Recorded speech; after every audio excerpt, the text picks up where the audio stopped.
blogosfera galega está constituída por milleiros de cadernos de bitácora, blogs ou blogs que avivecen a presenza da nosa lingua na gran rede, nos medios sociais, nas plataformas e aplicacións da web 2.0, nos diferentes intercambios digitais, na creatividade multimedia.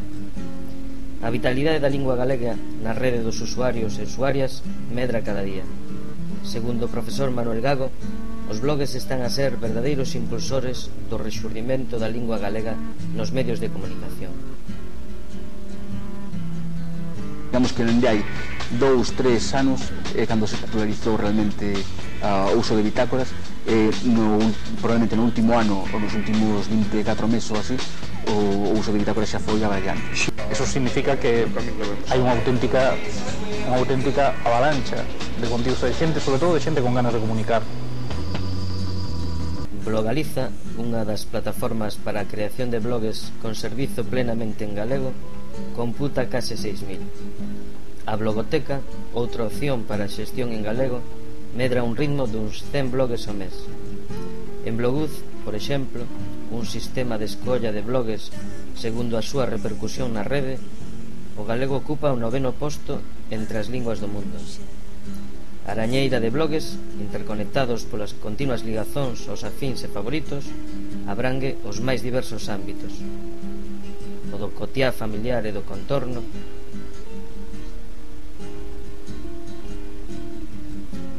o das novas tecnoloxías,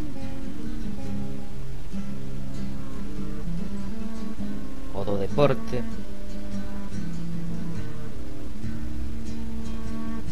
o do mundo do motor, o da actividade sociocultural e da creación literaria, audiovisual, etc., o do mundo profesional, como a cociña, o da actualidade política e económica, o do cinema,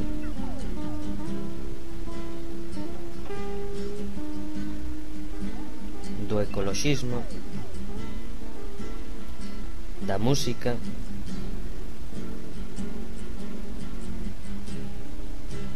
do deseño, dos xogos, da actividade na Galiza exterior e, sobre todo, dos blogs radicalmente persoais.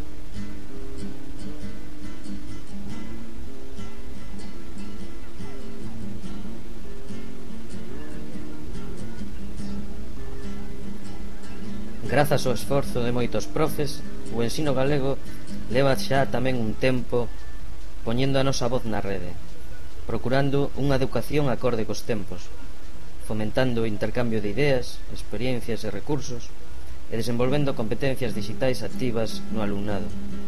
Destaca a rede de blogs das bibliotecas escolares, tanto polo seu número como polo seu dinamismo, e mesmo con implicación do alumnado.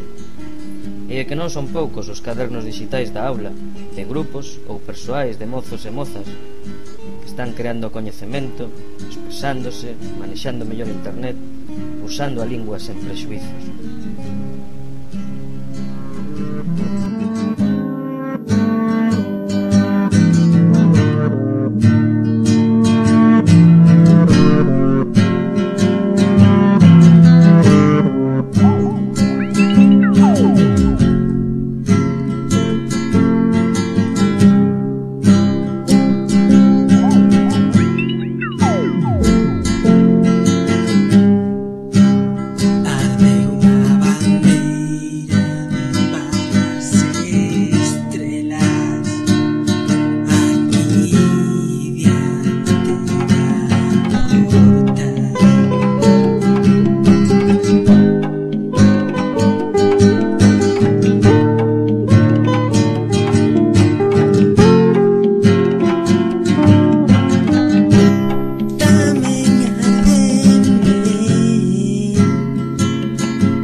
shine.